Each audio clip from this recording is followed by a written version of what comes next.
Going to go to the next area, which is problem identification.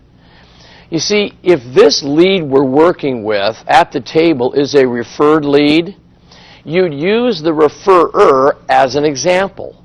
Meaning, hypothetically, I'm in front of John and Mary, and Tom referred me to these people. Well, of course, I would say, you know, Tom has told me that he discussed with you his previous challenge with, whatever their challenge was. You apparently agreed that you have the same challenge. Is that right? Now, if it's not a referred lead or a previously unknown product, you'll isolate their challenge with good questions and statements. Kind of like this. You know, John and Mary, after our evaluation, many of the clients we serve find that they have a challenge they weren't previously aware of and that our product can definitely help them overcome it. And they've been lowered another 10 degrees of sales resistance. Then we go to the next area, which is discovery. Discovery. Here you educate them as to the value of gathering in-depth information. Using the art of questioning, we help them discover they not only have a need, but there is urgency to make a decision to go ahead. And another 10 degrees is lowered. Then we go to qualify, which is next. Now here is where we would use our needs formula. Remember, NEADS, where we establish just what their qualification needs are. We're going to find out, what do they have now? What do they enjoy? What would they like to alter? Who is the decision maker? And yes, after all of that, we have the solution. Then we go to our next area, which is called need acknowledgement. And you would just say, John and Mary, based on what we have just discussed, wouldn't you agree that this is something your family or your company could benefit from? See, all we're doing here is getting them to acknowledge there could be a need. Now, some of you are going to be sitting in front of a couple or a committee, a group, where they made a decision before you came in that for no reason are they going to say yes today. Now, you'll have some people so strong in this area that you'll feel it when you first walk in. I mean, I sit down and I've done these steps and I can just tell because I'm not getting much input from them. So I say to myself, well, number 10 is very important here, our next step, and that's called pact acknowledgement. And it might go like this. John and Mary, I'll bet when you set the appointment to see us tonight, you didn't say to yourself, this is wonderful. We're going to spend money and invest in a new product tonight, did you? In fact, it's more likely you may have agreed with each other that you weren't spending any money and that you weren't buying anything. All I ask is that you keep your minds open to the possibility of what we have to offer. Is that fair? Now you notice what we've also done here? This is your first attempt to get a commitment to say yes to the purchase or to do what your research reveals when you come back with that information. So if we've done all that right, you notice they had 100% sales resistance. We then have got them into some trust. We've got the need, and we're now to 0 degrees on our sales resistance thermometer. So now it's time to go up the other thermometer, which is our sales acceptance thermometer. So let's move to increase that sales acceptance. Ready? The first thing we do, down at the bottom of the thermometer, is we start with product identification. When your recommendation as to the product or service is selected, you let them know how exciting the results are. See, if I came back on the second visit, I'd start off by establishing rapport, as we always do the next time in. How have you guys been? Gee, it's been 4 days. Anything new and exciting in your life? The weather has been kind of funny, hasn't it? In fact, I think we're about 8 degrees warmer than normal right now. See, we get the rapport established, visit a minute, and then you'd say, you know, John and Mary, based on the information you provided the last time I was here, our recommendation for you is, and you'll let them know what you feel is best for them. You'll now discuss company experience. You see, help them to understand how large a client base has been satisfied. You might say it this way.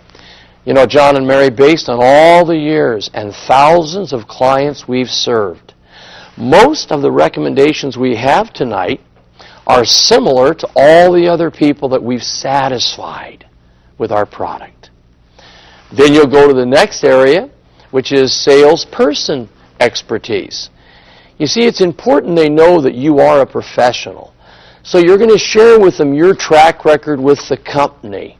Now, of course, if you're new, and that this can be a challenge if you don't have much of a track record, but what you can share with them is that you are, in essence, the go-between and are supported by experts at the company. Something like this. You know, John and Mary, I chose our company because combined we have over 100 years of experience just in my manager and the two people I work with. So we're really on target as far as what we can do for you. Also, you must express that these recommendations are the sum total of some of the greatest expertise in your field. Always do this too. Have third-party information available. This can be photos of yourself receiving an award. It could be that article in the paper that you got put in because you were the top person last quarter in your company. It also can be letters from satisfied clients. These would be those proof letters. For example, try it this way. John and Mary, here's a letter I received from a client who said yes to what our research revealed. And you hand them the letter. I will suggest, if it's a long letter, use a yellow highlighter so that their eyes go to the main things you want them to pick off of that letter. And you've increased sales acceptance another 10 degrees. Now we go to third-party endorsements. This is where you show positive articles from the newspaper or magazine about your company. And please, as a professional salesperson, whenever anything comes out in the paper, the magazine, about your company, and it's positive, take it out, laminate it, make sure you keep it clean and crisp so you can show the person. See, people believe what other people say about your company more than what you say about it. And we've increased sales acceptance another 10 degrees. Our next area is called product features. Be sure to answer the prospective client's question, what's in it for me? By providing a fact and a benefit for each feature of your product or service. In other words, there's a truth when people are listening to you at the table. It's not a conscious, it's more of a subconscious reaction. You tell them a fact about your company. We're large, we're the best in the business, we have the greatest reputation. They're subconsciously sitting there, and this little thing is always going in their minds. Well, what's in it for me? What's important to me about that? So it's important when you state a fact, you then follow it up with a benefit. For example, let me choose a home improvement product. Let's just say that I'm in the replacement window business and we have fabulous new windows that are not only energy saving, they're beautiful, they increase the pride of ownership of a home, thus the appreciation and value. Great product. I might say this as a fact. You know, John and Mary, our windows are made of the finest and highest grade aluminum available today. Well, of course, they're sitting there saying what? What's in it for me? So what? So then you follow it up with, because of our construction techniques, our clients find that they enjoy significant savings on fuel and maintenance. So now there's the benefit. And we've again increased sales acceptance another 10 degrees. Let's look at the next thing. It's presentation demonstration. Now you would present your proposal, the research you found, the product benefits, and you're always going to be doing it in this formula. You're going to give them a fact, follow up with a benefit of the fact to them, then you're going to try to create, with what you say, a sense of urgency, and then you're going to ask or request for their feedback. So again, fact, benefit, urgency, request for feedback. Kind of like this. Ready? You know, John and Mary, as we mentioned earlier, our windows are of a very high quality. What that means to you is that you'll spend more time enjoying the view through them than maintaining them and working on them. And you know, with our special fall promotion, you'll save an additional 20% on installation. So John and Mary, if you were serious about saving money on your fuel and energy costs, when do you think would be the best time to have your windows replaced? Did you see all 4 steps? Fact, benefit, urgency, feedback. Very important, and I'm going to give you a kind of an assignment I'd love you to think about, especially if you're a manager and you've been in the business many years. I'd love you to take your product or service and maybe brainstorm with your team and say, let's take a piece of paper and list every fact about our product. Then we're going to write what the main benefit to them is. Then we're going to see what are the things we can say to create urgency. And then we're going to have our feedback from them. Now, I was never aware of this when I was back in real estate many, many years ago. But, you know, I did things like this, and I think back, that's why I closed so many sales. Meaning, for example, I'm going to try to show you how I did it with them. I think this will maybe turn on some lights for you, too. Ready? I'd meet John and Mary, and they'd come into the office. And after we visit a little bit, and I get them a cup of coffee, I'd say, you know, John and Mary, obviously you're looking for a home now because you've heard about what's going to be happening in the future with our freeway that's coming in. And they go, well, we didn't know too much about it. We're new to the area. Oh, boy, is your timing right.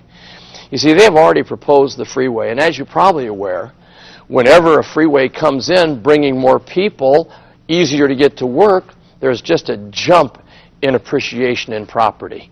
So, wow, great timing. Now, that is the first time of imprinting in their mind urgency.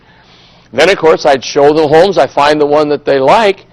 And I would then say, after benefits of the property, benefits of the location, I'd simply say, well, based on what I told you about the freeway and this home being in such a great location, being in the school district you wanted, when do you think the best time would be to see if they'll go along with us and accept what you'd like to pay for the home? Honey, we need to do this now. And then I went and got feedback from them as to, well, what do you think we should do? Just maybe make up a proposal for the seller? Come on, in fact, before we do that, let's go over the financing to make sure it makes sense. Okay, come on in here. I'd sit them down, go over financing, then I would move into the final closing sequence. I hope you felt that, okay? Then, of course, we go to the next step to increase sales acceptance, another 10 degrees, which is called the 3-option close. Now, what we do here is we allow them to satisfy their natural urge to shop around by presenting 3 possible ways of handling their need. First, we show a product, a service, or the solution that maybe doesn't resolve their need 100%. Then we show another that does slightly more than they need. Last, we show them the product or service that you believe to be the best answer for their need. And it's amazing. They will choose 70% of the time the one you put in the middle of your presentation as you show them the 3 options.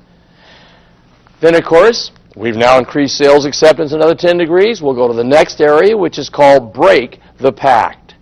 Now, if you remember back, in our sales resistance formula, we had them acknowledge they may have made a pact. Now we're going to break it. Kind of like this. Ready? John and Mary, do you remember how we joked earlier about how you both possibly made a commitment to do nothing about your needs tonight? Mary, I'm going to ask you first. How do you feel about what our research revealed? Now, with that one little question, you listen to the answer and notice the other party's reaction. Then you ask the same question of the second decision maker. John, how are you feeling? See, each will see the other moving forward, agreeing to the proposal, and the pact will be broken. You might say it like this. You know, John and Mary, after what you've seen here tonight, do you think it might be wise to release each other from the commitment to do nothing if what we're offering truly makes sense to you and your family? Just that one little sentence, and they'll break the pact, and you've closed the transaction. And we've increased it 10 more degrees. Then we go to the next area, which is called trial summary. Now, what trial summary is you now just tell them a summarization of all the things they've agreed are important to them. You just say this: so John and Mary, based on that, let's summarize. We've agreed that it makes sense to replace the windows for the appreciation of the value of your home, to lower your energy costs, which are skyrocketing in our country, to, of course, get it done before the summer so we have even more savings. And I would hit 2 or 3 more on that one product or service. Then you just simply say, John, so at this point, don't you agree it's a wise decision to get started this week? You know, Tom, I sure do. I think it's something we should do. And then, of course, you then move right to the next step, which is called the investment close. In other words, we now ask for the money. You just smile and say, so to get started right now, we'll need a check in the amount of, and we'll get your approval right here on our paperwork. Oh, I hope that you will work on these 2 thermometers. I also hope that you'll take each step, and if it's not quite right for your product or service, that's one of your goals in the training, to tailor-make it. For you that are brand new, a lot of this may not have a lot of meaning till you get to the table or the desk of presentation numerous times. That's why it's so important you review it. You take your workbook, you analyze the 10 steps of reducing sales resistance, the 10 increasing sales acceptance. You make all this part of your presentation, and I promise you, you'll be stronger at the table in presenting. You'll handle areas of concern better. You'll close more sales. You'll get more referrals. Your income will go up, and that's what this is all about. Don't you agree?